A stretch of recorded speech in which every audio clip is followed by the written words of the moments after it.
হৰি নাম গুৰুজনাই কৈছে কলিত হৰি নাম শাস্ত্ৰত লিখা আছে নামেহে কল্যাণ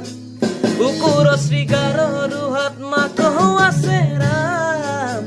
ৰাম নামৰ মালা গাঁঠি কৰা নিজ কাম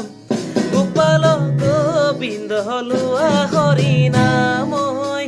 কি যে মধুৰে হৰি নাম নিৰাকাৰী প্ৰভু আছে সবাৰো আত্মাতে ধ্ৰুৱতাৰ নৰহেতু গুৰুজনাই ক'লে যত জীৱ তত শিৱ এইটো চৰাচৰ চৰণে কৰি আখবা কৰিবা প্ৰণাম গুৰুবাণী সুখে লৈ আহা বুনা ৰাম